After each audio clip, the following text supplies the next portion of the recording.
Audio Jungle. Audio Jungle.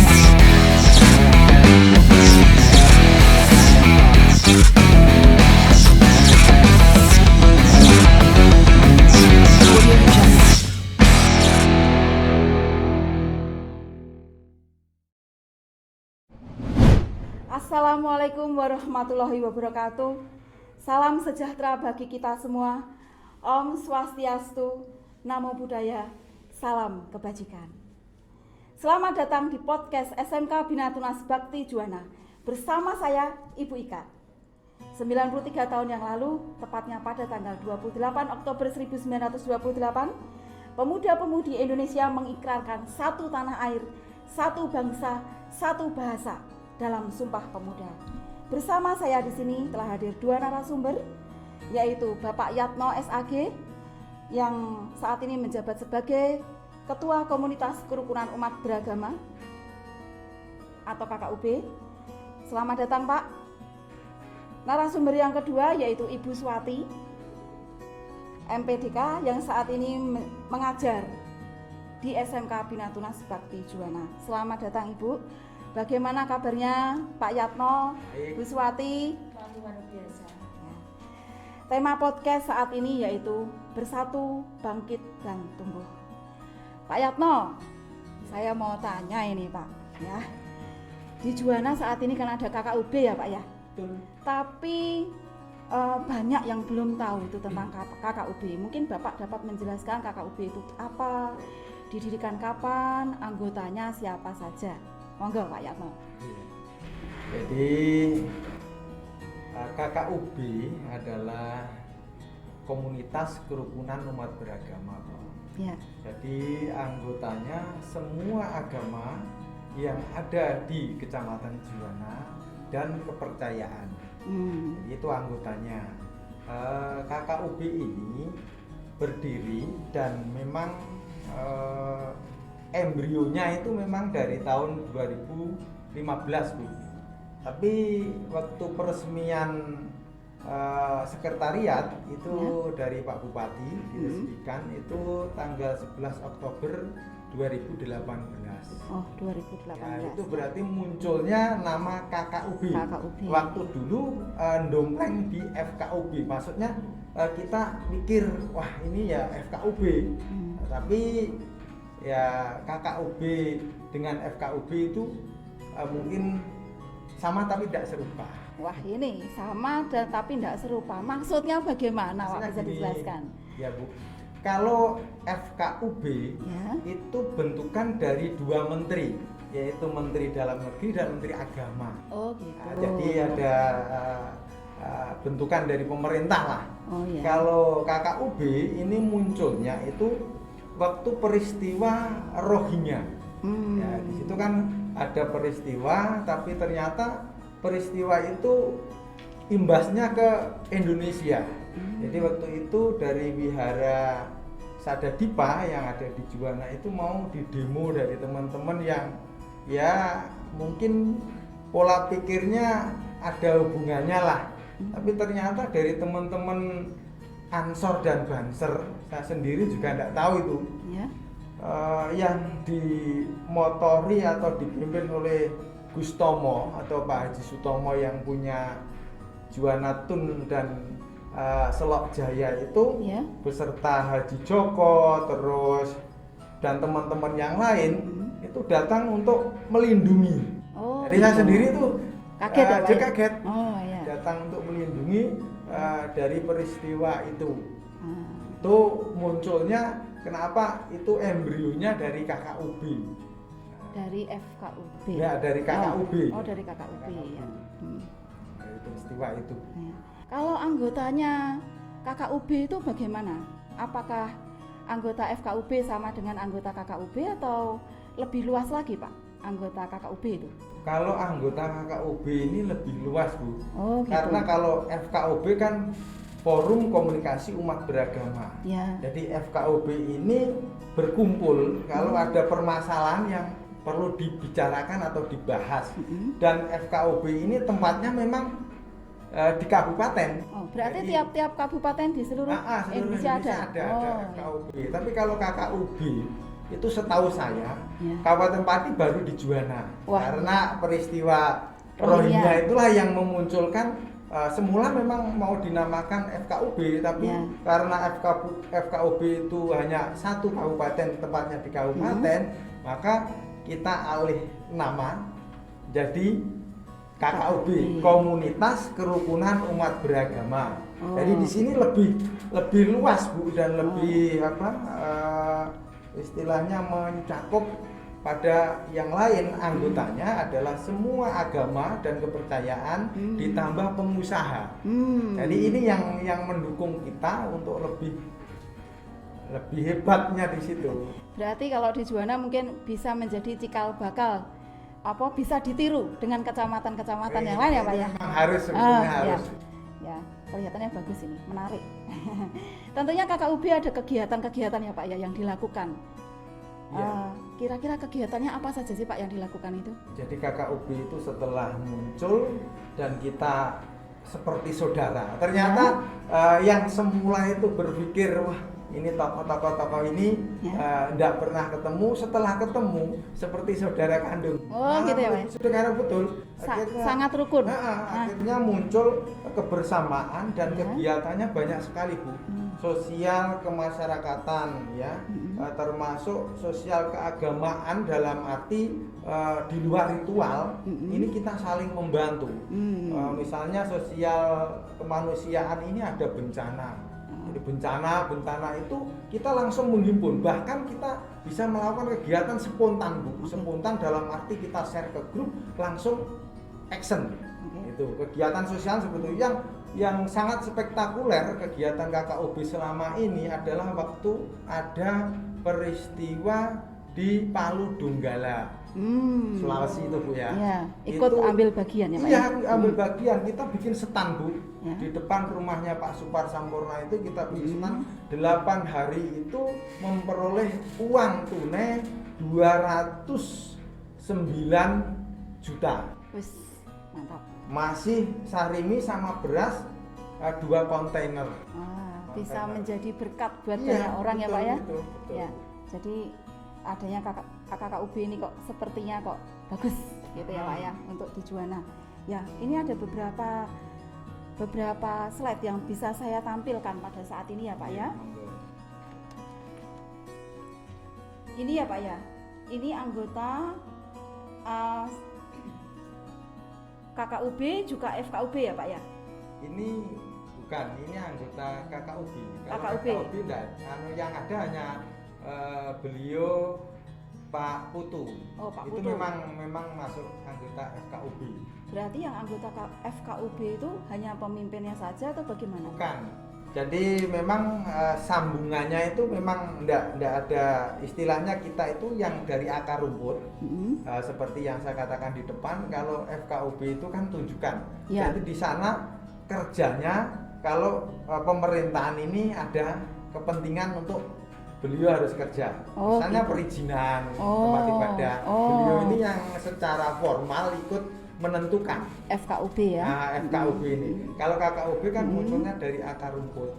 Jadi ini hanya yang kebetulan yang dari Hindu itu Pak Putu itu memang setahu saya masuk ke FKUB. Oh gitu, ya ya. Iya. Ya dengan kelihatannya yang kuning ya Pak ya? Iya. Tapi sayangnya itu loh. Oh iya, ada apa-apa. Oh nganu kok Pak, bagus. Ya, ini ada rapat koordinasi dengan Camat Juwana. Iya. Ini tahun berapa Pak kalau boleh tahu ini? Oh, itu barusan. Oh barusan. Barusan kemarin itu. Ya. Dari Pak Camat itu ingin Juwana itu bersih dari kumuh Bu. Oh iya. Beliaunya Pak Camat karena Pak Camat baru dan sudah pengalaman, karena Pak Camat ini kalau tidak salah itu sekretaris PMI. Jadi kumpul dengan Pak Supar. Jadi tahu kiprahnya KKUB. Akhirnya Pak Camat menggandeng tokoh-tokoh yang istilahnya benar-benar berjuang, termasuk di dalamnya adalah KKUB. Oh, Gitu. gitu. Akhirnya kita diajak rapat untuk membersihkan sungai yang dari Selok, pasar Selok Pasar itu Selok, Bakaran Kulon ya. sampai ke ujung. Terus bagaimana supaya tidak Juwana itu dicap Kumuh. Kecamatan Kumuh. Akhirnya kita rembuk-rembuk, Ya. bahkan kemarin itu kita sudah melakukan kerja bakti di sekitar sana Sungai Selok. Sungai Selok. Nah, Ya. bersama anak PKL dari IAIN Kudus. Oh. Jadi KKUB di sana masuk. Itu termasuk kegiatan KKUB itu gini Bu, yang di Juwana. Setiap ada ajakan tidak berpikir tenaga, waktu dan materi. Nah, jadi istilahnya siap, selalu siap. Makanya Pak Camat Tidak ada imbalan juga ya Pak? Iya, tidak ada imbalan. Oh. Bahkan kita harus Malah memberi. aku, ya, Malah memberi. Ya. Ini kelebihan dari kakak. Banyak sukarela ya Pak ya. Ah. Ya. Ini yang dimaksud tadi sampah yang semula mau dibersihkan itu ya Pak ya, di kali-kali di Bakaran, betul? Iya, itu kan di sekitar itu sebelah barat pasar Selok, Bakaran Kulon. Itu kan memang kita membersihkan, tapi kalau hanya membersihkan dari tenaga manusia itu memang sulit. Ya, sulitnya itu memang ya otomatis lah. Ini dari Pak Camat mengendaki setelah ada dukungan dan itu difoto, akhirnya kita ajukan bahwa ini loh dukungan kita dari tokoh, dari lembaga, itu ada banser juga teman-teman itu. Ya, ikut semua ya Pak ya. Ikut semua. Karang Taruna gitu. Ini ya Pak ya. Ini Ya, yang ini dari timnya. KKUB, timnya. Nah, Hanya salut sebagian. saya dengan yang dilaksanakan oleh KKUB. Maksudnya mereka sudah meluangkan waktu, meluangkan tenaga, pikiran tanpa diberi imbalan. Iya. Mereka mau. Ya. Ini seminar modernisasi beragama. Beragama. Iya. Iya. Di mana ini Pak? Itu di Juwana tuh. Oh di Juwanaton. Ini ada kelihatannya ada yang Kristen, Kristen, Buddha, Muslim, Islam. Ini itu Hindu. Hindu. Tadi. Oke, ini yang tidak kelihatan ya. Ya untuk ini ya bagus. Nah ini apa ini Pak? Itu apa? Ini tuh usaha isi ulang. Jadi ya posisinya kan apa adanya ya. Oh ya. Ini usaha isi ulang. Jadi Ya. isi ulang ini memang saya hanya membimbing anak saya, Ya. generasi saya, karena Ya. generasi saya ada anak saya terutama. Saya ingin membuat usaha yang ada nilai sosialnya. Jadi ini memang saya konsep untuk anak saya nanti bisa meneruskan usaha ini dengan bagi keuntungan. Jadi keuntungannya itu kita bagi. Jadi 100% keuntungan Ya. kita bagi 4. Oh ya. Yang 25% untuk pemodal, Ya. 25% untuk konsumen. Jadi dimanapun dia tercatat Bu, seperti buku arisan gitu loh Ya. Yang 25% untuk kas RT, karena saya termasuk aktivis itu. Wah ini kalau RT itu ada masukan kas, terus gimana caranya ya? Ya. Nah, setelah itu saya punya usaha ini saya alokasikan 25%. Yang 25% karena saya aktif di keagamaan juga. Ya. 25% untuk amal tempat ibadah di mana konsumen berada. Oh. Di situ tercatat dengan rinci Bu. Misalnya Bu Ika dalam 1 tahun itu 1000 galon berarti misalnya. Ya. Nah, berarti Bu Ika dapat tabungan 25% Oh. dari keuntungan saya. Yang 25% itu untuk kas RT ya, nanti 25% lagi untuk ke amal, ke tempat ibadah di mana konsumen berada dan apa agama. Jadi misalnya teman muslim berarti tinggal nanti nunjuk, Pak, amal Bapak yang keuntungan itu Selama beli masuk galon, masuk di musola atau masjid. Teman Kristen juga gitu, Buddha juga gitu. Semua tinggal kita arahkan kemana. Karena itu memang sudah kita rencanakan dan saya memang ingin membimbing anak saya untuk bagi-bagilah istilahnya. Bagi-bagi rezeki ya. Iya, bagi-bagi bagi-bagi berkat, rezeki. jadi berkat bagi orang lain. Iya. Nah, berarti di apa namanya di KKUB itu juga ada pemudanya ya Pak ya? Banyak. KKUB mudanya banyak, KKUB. Dan kami pun sebelum ada ini COVID sebetulnya sudah kami rencanakan untuk mengadakan pertemuan seperti kemah bersama lintas pemuda. Itu juga sudah kita rencanakan, tapi terkendala dengan adanya itu. Banyak sekali, dan pemudanya memang benar. Pemudanya itu yang saya salut, itu tanggap. Jadi rasanya yang digunakan, misalnya dari yang tua ngangkat itu pemudanya langsung. Nah ini yang kita bina seperti itu. Tidak usah jawil ya Pak? Langsung. Bagus itu Pak. Ya Pak, ini juga ada gambar lagi nih, video. Ini apa ini Pak Yatno, apa ini nih? Malam-malam di tempat yang sepi. Ada apa ini Pak? Itu dulu saya ingat waktu dulu itu kalau Siskambling itu kan ada jimpitan, sekalian ronda tapi ada kas untuk lingkungan. Lah waktu itu saya itu tahu ada orang masuk rumah sakit, orang tidak punya, di situ harus operasi, dan dia harus mengeluarkan DP. Kalau tidak ada DP-nya tidak mungkin dioperasi. Saya itu sampai nangis dalam hati, kasihan. Terus saya punya gagasan, warga kita, warga RT juga kan ada yang kurang mampu juga.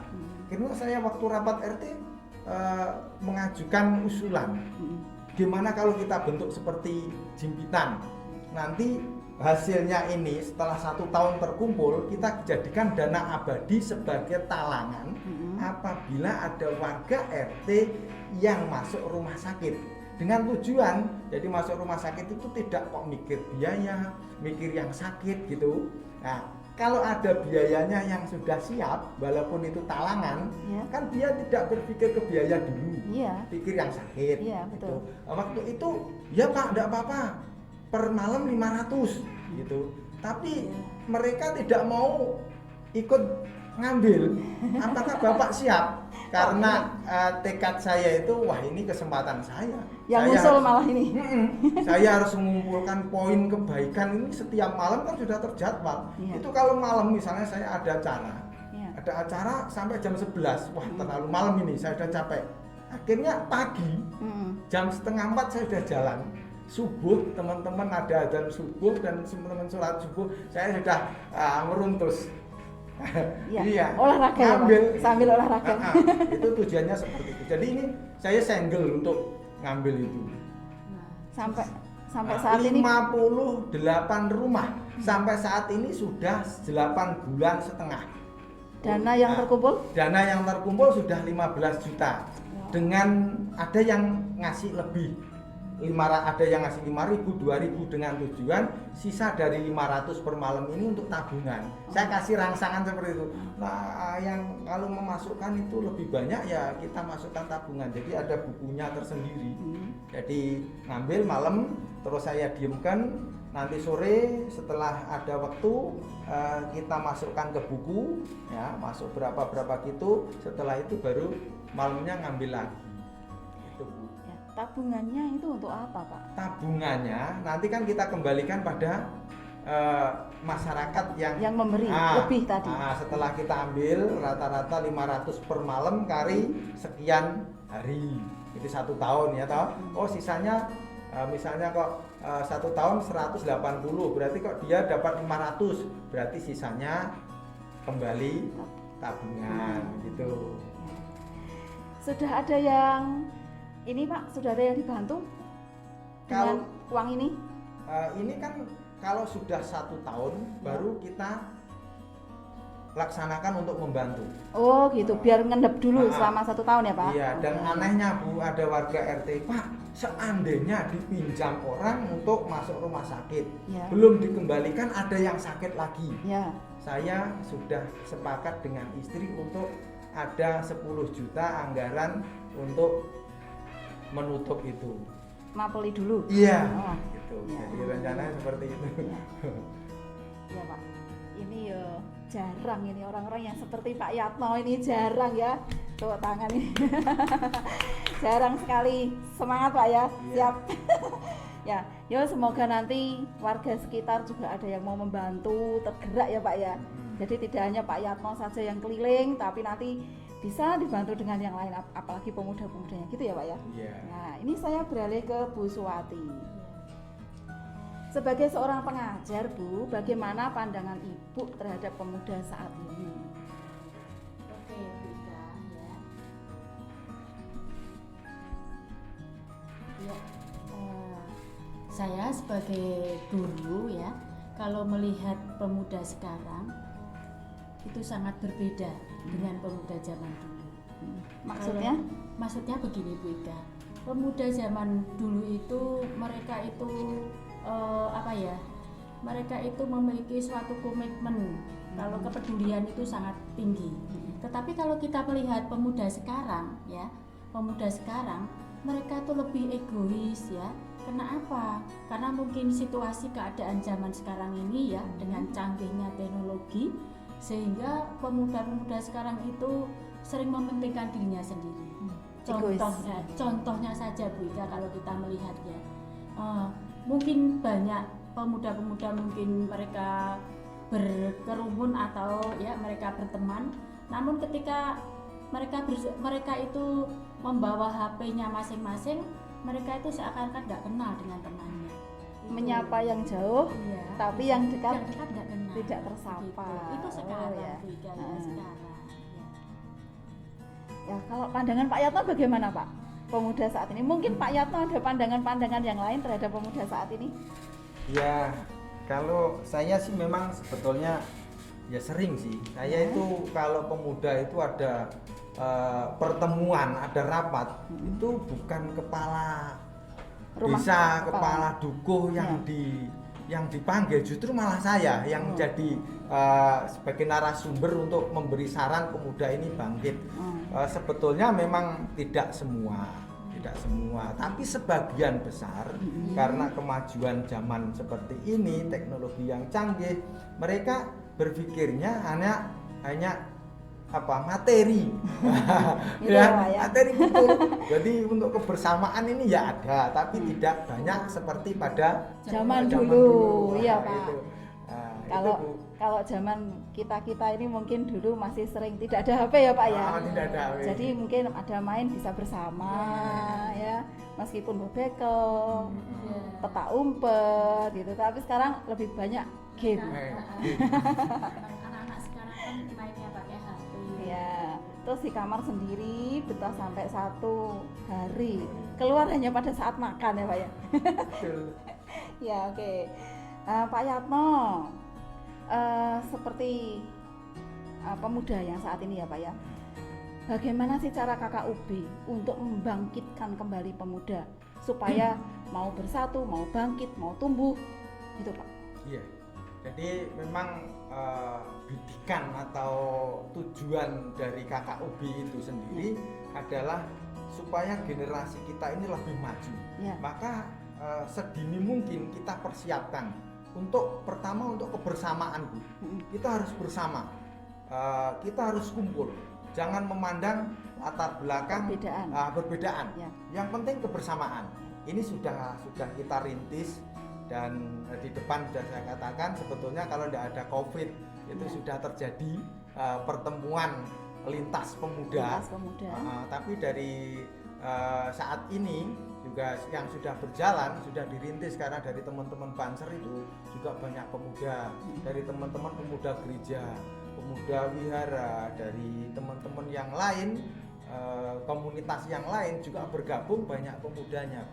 Jadi tujuan KKUB ini adalah kita yang tua berjuang untuk merintis, memberi contoh. Jadi nanti yang muda harus bergerak ke sana dan sudah berjalan. Gitu ya Pak ya. Bagus Pak. Kalau menurut Bu Suwati, kira-kira cara membangkitkan pemuda itu bagaimana Bu, tanpa membedakan suku, tanpa membedakan agama, kepercayaan? Bagaimana Bu yang Ibu lakukan? Begini ya, Ika ya. Kalau menurut saya, bagaimana untuk membangkitkan pemuda sekarang itu? Jadi kita sebagai orang tua, tentunya seperti apa yang disampaikan Pak Yatno tadi ya, kita harus menjadi contoh dan teladan mereka. Apalagi dengan situasi sekarang ini ya, cenderung bahwa anak-anak muda ini merasa bahwa dirinya mampu, dirinya bisa ya, sehingga mereka mungkin berpikir kalau tanpa orang lain pun saya bisa. Nah, oleh sebab itu kalau kita sebagai orang tua, kita harus terus memotivasi mereka supaya mereka itu memiliki sesuatu pandangan yang tidak seperti itu. Nah, memotivasi selain kita sebagai orang tua, kita harus memberi contoh, ya, teladan buat mereka, tetapi kita juga terus memotivasi mereka supaya mereka juga bisa bangkit, mereka juga punya rasa kesatuan, mereka juga memiliki kebersamaan supaya tercipta, ya, kerukunan di negeri kita ini. Itu yang dilakukan ya Bu ya. Ya. Nah sekarang oh ya, saat ini banyak isu ya Pak ya, Bu ya, isu-isu tentang yang pengen menghancurkan persatuan dan kesatuan bangsa. Biasanya yang ditembak itu agama, karena perbedaan agama itu yang ditembak untuk memecah belah NKRI. Nah, menurut Bapak Ibu, kira-kira itu apa yang harus dilakukan supaya tidak pecah gitu? Kalau Pak Yatno tadi jelas ya, ya yuk rukun gitu. Malah saya dengar katanya mau mendirikan mau membuat lagu bareng-bareng, Ya. gitu Pak ya. Betul. Bagaimana tuh Pak lagunya? Jadi kemarin itu saya sudah punya gagasan. Ya, Kita harus KKOB ini bikin mars. ya. Mas, ya. Ya. Mars. Iya, bikin mars yang di situ dalamnya ada bernapaskan cengkoknya atau lagunya Muslim masuk Kristen, masuk Buddha. Jadi marsnya di situ benar-benar kolaborasi, Bu. Kolaborasi. Iya, memang itu sudah kita gagas dan kemarin sudah saya lontarkan sama generasi kita pemuda, tolong itu dipikirkan. Jadi PR ya gitu. Semoga berhasil ya Pak ya. Iya. Saya dengar katanya mau mengadakan kemah juga ya Pak ya. Iya. Iya ya. Kalau menurut Bu Swati menyikapi hal-hal yang isu-isu hoax itu bagaimana Bu? Berita-berita hoax tentang agama itu loh yang. Ya, begini Bu Ika ya. Nah. Jadi kalau kita melihat kehidupan sekarang ini, memang dikatakan bahwa memprihatinkan sekali. Ya. Nah, apalagi kita sebagai orang tua, kalau kita melihat kehidupan anak muda sekarang ini memang sangat memprihatinkan. Maka dari itu kita sebagai orang tua atau kita sebagai pendidik atau kita sebagai pengajar, ya, kita tentu harus dapat menanamkan nilai-nilai Pancasila tersebut. Ya. Dan otomatis dari nilai-nilai Pancasila itu saya percaya bahwa kalau kita sebagai orang tua bisa menanamkan hal tersebut kepada anak-anak kita, otomatis anak-anak kita juga akan melakukan, meskipun mungkin ada yang tidak bisa meniru hal tersebut. Namun kita harus lebih bijaksana lagi untuk mensikapi hal-hal yang terjadi sekarang ini. Kan hoax itu kan banyak sekali ya Bu. Ya. Hoax itu banyak sekali. Makanya kalau setiap ada sesuatu apa yang mungkin diketahui itu tidak benar, janganlah kita terus mengikuti juga menambah lebih panjang lagi ya, misalnya situasinya, ceritanya. Tetapi kita harus lebih bijaksana, lebih hati-hati dan terus mengingatkan kepada anak-anak kita supaya anak-anak kita itu lebih hati-hati dan bijaksana untuk mensikapi semua yang mungkin terjadi di dalam kehidupan kita untuk menghadapi hari-hari ini supaya ya negara kita ini tetap rukun, tetap utuh. Nah, supaya pemuda tidak akan mudah untuk dihasut atau dibelokkan oleh situasi keadaan sekarang ini. Berarti intinya pemuda harus memiliki pikiran yang cerdas. Ya. Kalau merasa belum tentu kebenarannya, lebih baik tidak usah di-share, gitu ya. Ya, Nah, jangan diperpanjang. iya betul. Nah sekarang menurut narasumber nih, baik Pak Yatno maupun Bu Swati, nah, kira-kira mungkin ada pesan atau harapan yang dapat disampaikan kepada pemuda-pemudi saat ini, kira-kira apa gitu? Monggo, Pak Yatno dulu atau Bu Swati dulu, monggo. Saya dulu ya. Monggo. Iya, Pak. Pesan saya pada pemuda karena Ya. dari KKOB sendiri itu Bu, Ya. memang ingin supaya negara kita itu khususnya di Kecamatan Juwana, karena KKOB ini kan baru di Juwana, Ya. khususnya Kecamatan Juwana ini benar-benar kondusif, benar-benar rukun, benar-benar kita Damai. akrab, damai, makmur Ya. gitu. Nah, dan kita KKOB ini sudah mewujudkan loh Bu, Ya. kita saling asah-asih dan asuh. Jadi saya sendiri tuh, betapa nyamannya, betapa enaknya Juwana ini setelah ada KKUB, betul itu. Oh, iya. Jadi misalnya ada berita apa yang seperti hoax ya, Hoax, ya. nah, itu apa dari teman-teman kita saling berhubungan. Oh gini, ini yang betul seperti ini ya. Nah, akhirnya tidak ada pemikiran yang negatif gitu. Betul. Jadi yang virus yang masuk ini tetap kita lempar, dan harapan dari KKUB sendiri secara umum Ya. sebuah pemuda ini supaya bisa memiliki pemikiran yang bijak. Ya. Karena dengan pemikiran yang bijak inilah kita bisa melihat dengan jelas peristiwa dan kondisi kehidupan. Jadi ini harapan kami seperti itu. Semoga apa yang kita harapkan ini bisa dimengerti, dan jangan kok terus misalnya darahnya muda, sedikit marah gitu. Jadi ini yang tidak kita harapkan. Kebijaksanaan yang lebih penting. Nah, ya. Ya, kalau menurut Bu Swati, Oke, baik, terima kasih ya. Kalau menurut saya, Bu Ida, ya, pesan saya untuk para pemuda, khususnya di saat-saat ini, supaya pemuda tetap terus memiliki hati bijaksana seperti disampaikannya Pak Yanto.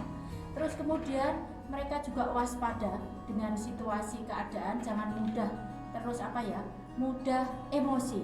Jadi para pemuda, saya berpesan supaya mereka bisa mengendalikan emosinya. Ya. Jangan terlalu terbakar dengan emosi, tapi bisa mengendalikan emosi. Dan terus tetap waspada, dan terlebih itu para pemuda supaya memiliki komitmen hati, ya, komitmen hati untuk mereka tetap memiliki kesatuan hati. Mereka tetap ingin supaya menjaga kesatuan bangsa Indonesia ini sebagai pemuda untuk diwujudkan dengan mereka mau rajin belajar, khususnya yang masih sekolah ya. Yang sudah bekerja juga mereka harus rajin untuk melakukan pekerjaannya ya. Jadi jangan seenaknya sendiri kalau bekerja. Nah, itu pesan saya untuk para pemuda. Ya. Kesimpulan yang dapat kita ambil saat ini, meskipun Sumpah Pemuda saat ini pada masa pandemi secara virtual ya, tapi biarlah tidak mengurangi semangat pemuda-pemudi Indonesia untuk terus berkarya, bersatu, bangkit, tumbuh, berkarya demi negeri Indonesia. Gitu ya, Pak Bu. Semangat pemuda-pemudi Indonesia. Tuhan yang memampukan kita. Jangan lupa komen, like, dan subscribe. Tuhan memberkati.